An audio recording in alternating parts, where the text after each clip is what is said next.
بسم اللہ الرحمن الرحیم۔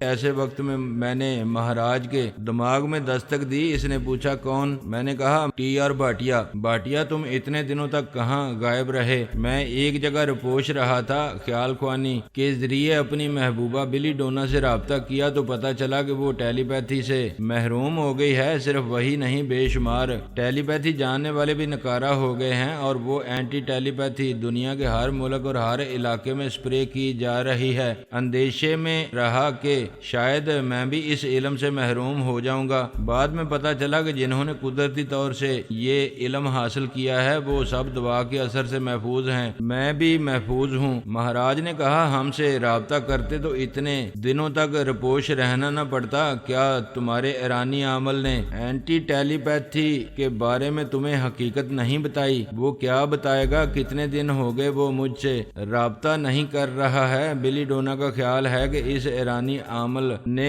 ٹرانسفارمر مشین کے ذریعے ٹیلی پیتھی سیکھی ہوگی، اس لیے اس علم سے محروم ہو گیا ہے۔ یہ تو خوشی کی بات ہے، تمہیں اس سے نجات مل جائے گی۔ ہاں، مگر میں محسوس کرتا ہوں کہ تنویمی عمل کب تک ہے؟ جب تک دادی ماں نہیں ملیں گی تب تک میری یادداشت واپس نہیں آئے گی۔ دادی ماں مجھے کہاں مل سکتی ہیں؟ تمہاری دادی ماں کی آتما شاید ابھی تک کسی نئے جسم میں داخل نہیں ہوئی ہے۔ کوئی نیا جسم حاصل کرنے کے بعد ہم سے رابطہ کرے گی۔ میں تو تمہاری بہتری کے لیے ایک بات سمجھانا چاہتا ہوں۔ اب ہماری دنیا میں چند ٹیلی پیتھی جاننے والے رہ گئے ہیں، اور مسلمانوں کے مقابلے میں ہم ٹیلی پیتھی جاننے والے ہندوؤں کی تعداد زیادہ ہے۔ تم کسی مسلمان سے رابطہ نہ کرنا۔ ہم دو بھائی ہیں اور تم دادی اور پوتے ہو۔ ہم چاروں متحد ہو کر رہیں گے تو پوری دنیا پر ہماری حکمرانی ہوگی، لیکن ہم متحد نہیں رہ سکیں گے کیونکہ تم میری محبوبہ بلی ڈونا کو قتل کرنے کی قسم کھا چکے ہو۔ محبوبہ کیا ہوتی ہے؟ دنیا میں ایک سے بڑھ کر ایک حسین لڑکی ہے، کسی اور کو محبوبہ بنا لو۔ بلی کے ساتھ چند راتیں گزار کر اسے ہمارے حوالے کر دو۔ ہمارا اتحاد ضروری ہے، محبوبہ ضروری نہیں ہے۔ سوری، یہ دل کا معاملہ ہے، میرا دل اس کا دیوانہ ہے۔ میں دنیا چھوڑ سکتا ہوں لیکن اسے جیتے جی نہیں چھوڑوں گا، اور نہ ہی اسے تمہارے ہاتھ لگنے دوں گا۔ وہ ناگواری سے بولا، دیکھو برخوردار، میں ابھی بہت پریشان ہوں۔ الپا نے میرے بیٹے کو اغوا کر کے کہیں چھپا دیا ہے۔ میں بہت پریشان ہوں۔ بیٹے کو اس عورت سے چھین کر لانے کا کوئی راستہ سجائی نہیں دے رہا ہے۔ تم ابھی جاؤ، 2-4 گھنٹے کے بعد مجھ سے رابطہ کرو، مجھ سے سودا کرو۔ اگر میں تمہارے بیٹے کو لے آؤں تو تم میری بلی کو کبھی نقصان نہیں پہنچاؤ گے۔ تم میرے مہیش کو کہاں سے لاؤ گے؟ کیسے لاؤ گے؟ ابھی یہ نہیں جانتا کہ کہاں سے لاؤں گا۔ تم بتاؤ مہیش کس شہر میں تھا؟ وہ ناگپور کے ایک علاقے گڈی گودام میں تھا۔ الپا بہت چلاک ہے، اسے شہر سے کہیں دور لے گئی ہوگی۔ اگر تم مہیش کے دماغ میں پہنچ سکتے ہو تو مجھے وہاں پہنچا دو۔ کوئی فائدہ نہیں ہوگا، وہ کوما میں ہے، تم اس کے دماغ سے کچھ معلوم نہیں کر سکو گے۔ اگر معلومات حاصل کرنے کی گنجائش ہوتی تو ہم یوں مجبور اور بے بس نہ ہوتے۔ آپ بیٹے کی واپسی چاہتے ہیں تو مجھے اس کے دماغ میں پہنچا دیں۔ مہاراج خیال خوانی کی پرواز کرتا ہوا اپنے بیٹے کے دماغ میں پہنچا۔ میں بھی اس کے ساتھ مہیش کے اندر پہنچ گیا۔ وہ بڑی محبت سے اسے مخاطب کر رہا تھا، مہیش میرے بیٹے، اپنے باپ کی آواز سنو، کسی طرح دماغی توانائی سے کام لے کر اتنا بتا دو کہاں ہو۔ مہیش ساکت پڑا ہوا تھا، ایک مردے کی طرح بے حس و حرکت تھا۔ شاید وہ سن رہا ہوگا، آنکھیں کھلی ہوئی تھیں اور بے جان سی لگ رہی تھیں۔ شاید وہ چھت کو تک رہا ہو، لیکن دماغ کے اندر سناٹا چھایا ہوا تھا۔ اس نے باپ کی سوچ کی لہروں کو قبول کیا تھا مگر جواب دینے والی توانائی نہیں تھی۔ اس کے دماغ سے کچھ معلوم نہیں کیا جا سکتا تھا۔ وہ دماغی طور پر اپنی جگہ حاضر ہو کر بولا، بھاٹیا تم نے دیکھا میرا بیٹا کس حال میں ہے؟ میں نے کہا انسان کوما کی حالت میں اسی طرح ہوتا ہے۔ تمہیں یہ اطمینان ہونا چاہیے کہ الپا نے اسے کوئی نقصان نہیں پہنچایا ہے۔ ہاں، مگر پہنچا سکتی ہے۔ مجھے اس کے بڑے سے بڑا مطالبہ مان کر اپنے بیٹے کو واپس لانا ہوگا۔ ویسے تم مہیش کے اندر پہنچ کر کیا سمجھتے ہو؟ کیا کسی تدبیر سے اسے واپس لایا جا سکتا ہے؟ آدمی کوشش کرے تو ناممکن کو ممکن بنا سکتا ہے۔ میں اپنی بلی کی سلامتی کے لیے مہیش کو کسی طرح وہاں سے لے آؤں گا۔ ٹھیک ہے، میں تم سے 2 گھنٹے گھنٹے بعد رابطہ کروں گا، ابھی برین آدم سے معاملہ طے کرنے جا رہا ہوں۔ میں نے انجان بن کر پوچھا یہ برین آدم کون ہے؟ میں بعد میں بتاؤں گا، ابھی تم جاؤ۔ اس نے سانس روک کر مجھے اپنے دماغ سے نکال دیا تاکہ میں برین آدم تک پہنچ کر ان کی باتیں نہ سن سکوں۔ میں 1 منٹ کے بعد برین آدم کے اندر پہنچ گیا۔ اس نے میری سوچ کی لہروں کو محسوس نہیں کیا۔ اس کے دماغ میں مہاراج کے علاوہ الپا بھی موجود تھی۔ اس وقت برین آدم کے سامنے امریکی فوج کا ایک اعلیٰ افسر بیٹھا ہوا تھا اور مہاراج سے کہہ رہا تھا، الپا اجلاس میں تم سے دشمنی ظاہر کر کے چلی گئی تھی۔ دراصل ہم روسی اکابرین کو دھوکہ دے رہے تھے۔ انہوں نے سمجھ لیا ہے کہ یہودی تمہیں اپنی طرف مائل کر کے لے گئے ہیں اور آئندہ تم امریکہ اور روس کے کام نہیں آؤ گے۔ برین آدم نے کہا، ہم اسرائیلیوں کی اور امریکیوں کی سانسیں ٹوٹ سکتی ہیں لیکن اتحاد ٹوٹ نہیں سکتا۔ مہاراج تم بظاہر ہمارے دوست رہو گے لیکن درپردہ امریکی حکومت کے لیے بھی کام کرتے رہو گے۔ میں ہمیشہ امریکہ اور اسرائیل کا وفادار رہوں گا۔ تم میرے بیٹے کی واپسی کی بات کرو، کیسی احمقانہ بات کر رہے ہو؟ کیا بیٹا واپس ملنے کے بعد تم ہمارے وفادار رہو گے؟ ہرگز نہیں، ہم تمہارے وعدوں اور قسموں پر بھروسہ نہیں کریں گے۔ میرا بیٹا آدھا زندہ آدھا مردہ ہے، میں ایسی صورت میں پوری توجہ سے تم لوگوں کے کام نہیں آ سکوں گا۔ وہ ابھی کوما سے نکل آئے گا، تم جب چاہو گے اس سے دماغی رابطہ کر سکو گے، گھنٹوں اس سے باتیں کر سکو گے، لیکن یہ تمہیں معلوم نہیں ہو سکے گا کہ اسے کہاں قید کیا گیا ہے۔ یہ تو ظلم ہے، میرے بے قصور بیٹے کو عمر قید کی سزا دے رہے ہو۔ میں دور سے صرف باتیں کر سکوں گا، کبھی اسے اپنے سینے سے نہیں لگا سکوں گا۔ ایسی جذباتی باتوں سے کچھ حاصل نہیں ہوگا، ہم سے صرف کام کی باتیں کرو۔ الپا نے کہا، تم نتاشا اور نتالیہ کو میرے حوالے کر دو، میں انہیں زندہ سلامت رکھ کر پورس سے دعا تیار کراؤں گی۔ مہاراج نے کہا، وہ دونوں بہنیں ممبئی پہنچنے والی ہیں، وہاں وہ ایک بنگلے میں رہیں گی، تمہارے آدمی کسی بھی وقت آ کر انہیں لے جا سکتے ہیں۔ ایک ڈاکٹر تمہارے بیٹے کو انجیکشن لگا رہا ہے، اسے میڈیکل ٹریٹمنٹ دے رہا ہے، تم یہاں سے جاؤ گے تو وہ کوما سے نکل چکا ہوگا، تم سے گفتگو کر سکے گا۔ برین آدم نے کہا، لیکن یہ ہمیشہ یاد رکھنا کہ وہاں جتنے مسلح گارڈز ہیں وہ سب یوگا کے ماہر ہیں، تم کسی کو ٹریپ نہیں کر سکو گے۔ کوئی چالاکی دکھاؤ گے اور بیٹے کو وہاں سے بھگا کر لے جانا چاہو گے تو مسلح گارڈز ایک لمحہ بھی ضائع کیے بغیر اسے گولی مار دیں گے۔ میں ایسی غلطی نہیں کروں گا، میں اس کے لیے تڑپ رہا ہوں، اس سے باتیں کرنے جا رہا ہوں۔ وہ چلا گیا۔ امریکی فوج کے اعلیٰ افسر نے کہا، الپا تم نے مہاراج کو شکنجے میں لے کر بہت بڑا کارنامہ انجام دیا ہے، اب اس کا بھائی گرو دیو بھی ہمارا وفادار رہنے پر مجبور رہے گا۔ اس طرح تمہارے علاوہ ہمارے پاس 2 ٹیلی پیتھی جاننے والوں کا اضافہ ہو چکا ہے۔ برین آدم نے کہا، ہماری الپا کارنامے انجام دے رہی ہے، آپ بھی کچھ دیں۔ ضرور دیں گے، آپ جو چاہیں گے وہ آپ کو ملے گا۔ ہم آئندہ مہاراج کو خدمات کے صلے میں کچھ نہ کچھ دیتے رہیں گے۔ پھر پورس کے ذریعے دوائیں تیار کرنے کے لیے بھی بھاری سرمایہ کی ضرورت ہے۔ پورس صرف اینٹی ٹیلی پیتھی دوا تیار کرائے گا، پھر آپ دوائیں کیوں کہہ رہے ہیں؟ پورس ہم سے ایک ہی دوا کی تیاری کی بات کر رہا ہے، لیکن الپا نے اس کے چور خیالات پڑھ کر یہ معلوم کیا ہے کہ وہ نادیدہ گولیوں اور فلائنگ کیپسولوں کو بھی ضائع کرنے والی دوائیں تیار کرے گا۔ الپا نے کہا، پورس کے تعلقات ایک ڈاکٹر سے تھے، وہ ڈاکٹر 106 برس کی عمر پا کر مر گیا۔ اس نے غیر معمولی دواؤں کے نسخے پورس کو دیے تھے۔ پورس ان میں سے ایک غیر معمولی دوا بڑی رازداری سے تیار کرانا چاہتا ہے۔ وہ دوا جس شخص پر اسپرے کی جائے، اس شخص کا جسم سر سے پیر تک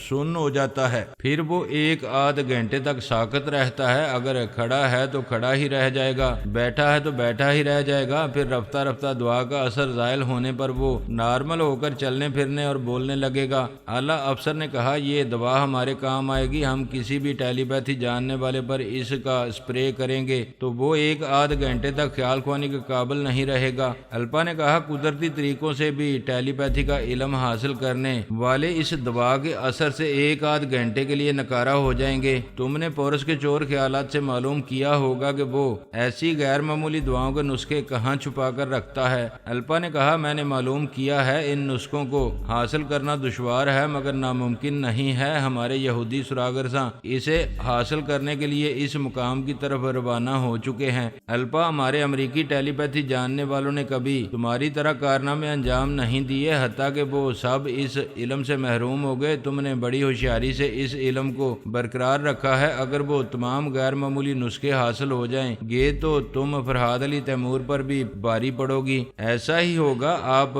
پیمنٹ کی بات کریں، ہمیں 5 ارب ڈالر کی ضرورت ہے۔ یہ رقم مل جائے گی۔ پہلی پیمنٹ کے طور پر کل تک 2 ارب ڈالر ادا کر دیے جائیں گے۔ پھر تم مہاراج اور گرو دیو کے ذریعے ایران اور افغانستان میں ہماری پالیسیوں کے مطابق کارروائی کرو گی تو باقی 3 ارب ڈالر بھی ادا کر دیے جائیں گے۔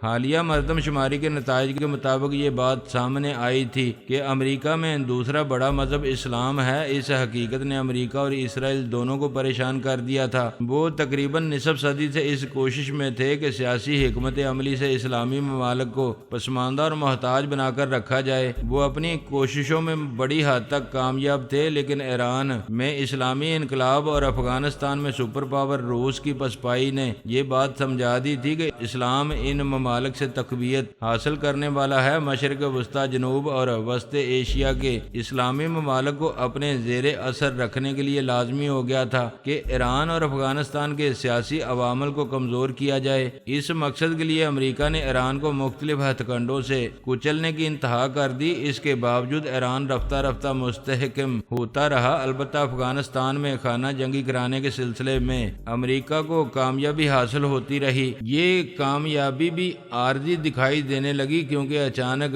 طالبان بڑی جرأت مندی اور تیزی سے افغانستان کے بگڑتے ہوئے سیاسی عوامل پر قابو پانے لگے۔ میں نے اور سونیا نے کچھ عرصے تک ایران میں رہ کر امریکی سازشوں کو ناکام بنا دیا تھا۔ ویسے ایران کا بچہ اتنا جرأت مند ہے کہ ہماری ٹیلی پیتھی کے بغیر بھی امریکہ کی سازشیں وہاں ناکام ہوتی رہیں گی۔ ایک سازش یہ بھی تھی کہ افغانستان کی خانہ جنگی کے ذریعے ایران کے سرحدی علاقوں کو نقصان پہنچایا جائے، لیکن ایرانی حکام کی سیاسی بصیرت نے اس خطرے کو پہلے سے بھانپ لیا تھا۔ انہوں نے افغانی بھائیوں کو خانہ جنگی سے باز رکھنے کے لیے جہاد کیا اور افغانستان کے جنوب مغرب میں ایسی کسی افغانی تنظیم کو برتری حاصل نہیں کرنے دی جو امریکہ کے زیر اثر تھی اور خانہ جنگی کے لیے امریکہ سے ڈالر اور ہتھیار حاصل کرتی تھی۔ میں اپنی داستان میں سیاست پر زیادہ بحث نہیں کرتا، لیکن آئندہ جو واقعات بیان کرنے والا ہوں اس سلسلے میں اس سیاسی پس منظر کو پیش کرنا ضروری ہے۔ ثانی اور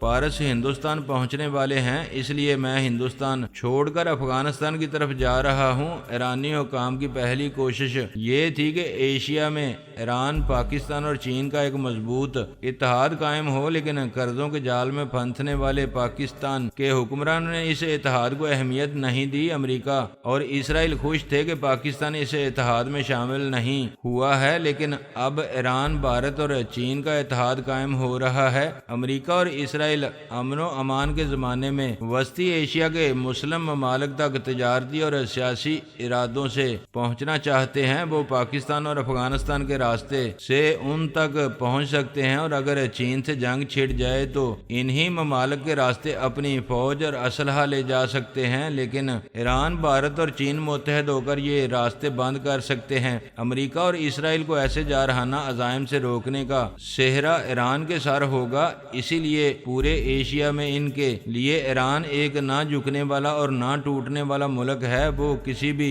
سیاسی ہتھ کنڈے سے ان کے زیر اثر نہیں آ رہا تھا۔ اسے توڑنے یا کمزور کرنے کے لیے افغانستان میں خانہ جنگی جاری رکھی جا رہی تھی۔ یہ امریکی پالیسی چند برسوں تک کامیاب رہی۔ یہ یقین ہوتا جا رہا تھا کہ افغانستان میں امریکہ کی پسندگی حکومت قائم ہوگی، لیکن طالبان رفتہ رفتہ خانہ جنگی برپا رکھنے والی تنظیموں کو شکست دیتے ہوئے افغانستان کے اہم علاقوں پر قبضہ جمانے اور وہاں امن و امان قائم رکھنے لگے۔ وہ سر پر کفن باندھ کر جہاد کرنے والے طالبان امریکہ کے لیے مسئلہ بن گئے تھے۔ وہ انہیں پسپا کرنے کے لیے ہزاروں میل دور آ کر ان پر فوج کشی نہیں کر سکتا تھا۔ ایشیائی ممالک امریکہ کو کبھی اجازت نہ دیتے کہ وہ افغانستان کو دوسرا ویتنام بنائے۔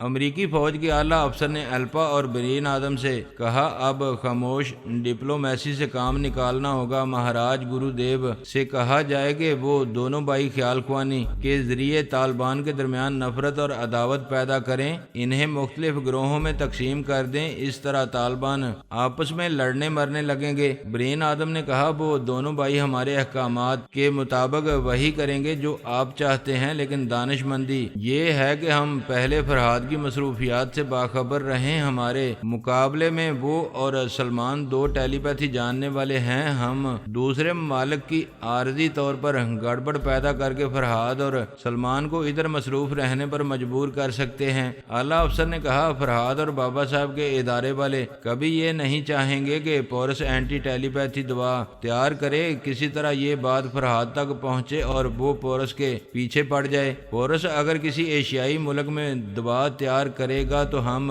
مختلف ذرائع سے یہ ظاہر کریں گے کہ وہ یورپ کے کسی ملک کی لیبارٹری میں مصروف ہے۔ اس طرح فرحاد اور سلمان یورپ میں بھٹکتے رہیں گے۔ اسی وقت مہاراج نے آ کر کہا میڈم الپا، مسٹر آدم، میں آپ دونوں کا مشکور ہوں۔ میرا بیٹا کوما سے نکل آیا ہے، وہ بالکل نارمل ہے۔ میں اس حد تک مطمئن ہوں کہ وہ بخیریت ہے اور اسے کسی طرح کا نقصان نہیں پہنچایا جا رہا ہے۔ برین آدم نے کہا تمہارا بیٹا ہمیشہ عیش و آرام سے رہے گا۔ فی الحال ہم جو منصوبہ بنا رہے ہیں اس کے مطابق تمہیں اور تمہارے بھائی کو عمل کرنا ہے۔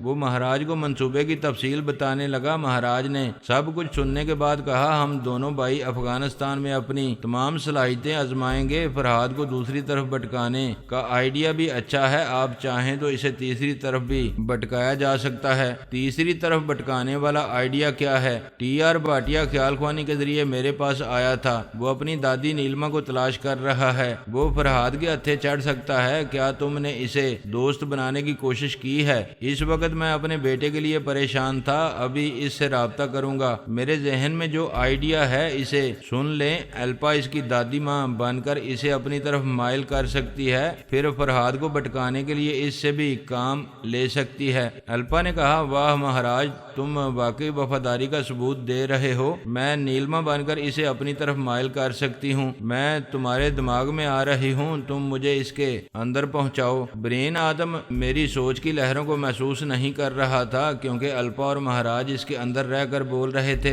اب وہ دونوں میری طرف آنے والے تھے، اس لیے میں اپنی جگہ دماغی طور پر حاضر ہو گیا۔ چند سیکنڈ کے بعد ہی مہاراج نے میرے دماغ میں آ کر کہا سانس نہ روکنا، میں مہاراج ہوں، تمہارے لیے ایک انمول تحفہ لایا ہوں، ذرا یہ آواز سنو، خوشی سے اچھل پڑو گے۔ الپا نے نیلما کے سابقہ لب و لہجے میں کہا میرے بچے، میری جان سے زیادہ عزیز پوتے، تم کہاں ہو؟ میں خوشی سے اچھل کر کھڑا ہو گیا۔ دادی ماں کیا آپ نے اپنا جسم حاصل کر لیا ہے؟ ہاں میرے بچے، میں نے تمہاری خاطر پھر ایک نئی زندگی حاصل کی ہے۔ تم کہاں ہو؟ میں تمہارے پاس آنا چاہتی ہوں۔ میں یہاں ہوں، یعنی کہ یہاں۔ تم یہاں کی تکرار کیوں کر رہے ہو؟ کیا وہ ایرانی عامل روک رہا ہے؟ میری اس سے بات کراؤ۔ وہ ایرانی عامل کئی دنوں سے لاپتہ ہے، مجھ سے رابطہ نہیں کر رہا ہے، شاید اس کی ٹیلی پیتھی کی صلاحیتیں ختم ہو چکی ہیں۔ جب وہ نہیں روک رہا ہے تو پھر اپنا پتہ ٹھکانہ بتاؤ۔ کیسے بتاؤں؟ وہ عامل نہیں ہے لیکن اس کے تنویمی عمل کا اثر اب تک ہے۔ میں اپنا پتہ ٹھکانہ بتا نہیں پا رہا ہوں۔ آپ مجھے اپنے پاس بلا لیں، مجھے بتائیں آپ کہاں ہیں، میں وہاں پہنچنے کی کوشش کروں گا۔ ہمیں ملاقات کے لیے کسی خفیہ مقام کا انتخاب کرنا ہوگا۔ میں نہیں چاہتی کہ دوست یا دشمن ہمارے درمیان آئیں۔ مہاراج دوست ہے مگر ہمارے درمیان موجود ہے۔ میں بعد میں تم سے رابطہ کروں گی، میرا انتظار کرو۔ الپا اور مہاراج میرے دماغ سے چلے گئے۔ چند سیکنڈ کے بعد ہی الپا نے میرے دماغ میں آ کر کہا میں مہاراج کو تمہارے دماغ سے رخصت کرنے کے لیے گئی تھی، یہ بتاؤ کیا انڈیا میں ہو؟ ہاں نہیں، میں انڈیا میں نہیں ہوں، کسی دوسری جگہ ہوں۔ تمہاری بے اختیار ہاں نے سچ کہہ دیا ہے اور اب تنویمی عمل کے اثرات سے جھوٹ بول رہے ہو۔ بہرحال میں ممبئی شہر میں ہوں، تم آج شام ایئرپورٹ کی وزٹر لابی میں آ جاؤ، میں انتظار کروں گی۔ ٹھیک ہے، میں شام 6 بجے آؤں گا۔ وہ میرے دماغ سے چلی گئی۔ تھوڑی دیر بعد مہاراج نے آ کر پوچھا کیا تمہاری دادی ماں چلی گئی؟ ہاں وہ نہیں ہیں مگر تمہاری مہربانی سے ان سے ملاقات ہو جائے گی۔ بھاٹیا تم میرے دماغ میں آؤ، میں ضروری باتیں کرنا چاہتا ہوں۔ میں نے اس کے اندر پہنچ کر پوچھا تم نے اپنے پاس کیوں بلایا ہے؟ تمہیں الپا کے فریب سے بچانا چاہتا ہوں۔ ابھی وہ تمہاری دادی ماں بن کر تم سے باتیں کر رہی تھی، تم ملاقات کے لیے کہیں جاؤ گے تو اس کے آدمی تمہیں زخمی کر دیں گے، پھر وہ ترمیمی عمل کے ذریعے تمہیں اپنا معمول اور تابعدار بنا لے گی۔ جب وہ میری دادی ماں نہیں تھی تو اسے میرے دماغ میں کیوں لائے تھے؟ میں مجبور ہوں، میرا بیٹا اس کی قید میں ہے، وہ جو کہے گی مجھے اس پر عمل کرنا ہوگا۔ میں تمہیں اس کے فریب سے اس لیے بچا رہا ہوں کہ تم میرے بیٹے کو اس کی قید سے رہائی دلانے کا وعدہ کر رہے تھے۔ میں اپنے وعدے پر قائم ہوں۔ تم نے الپا کا فریب ظاہر کر کے میرا دل جیت لیا ہے، میں ضرور تمہارے کام آؤں گا۔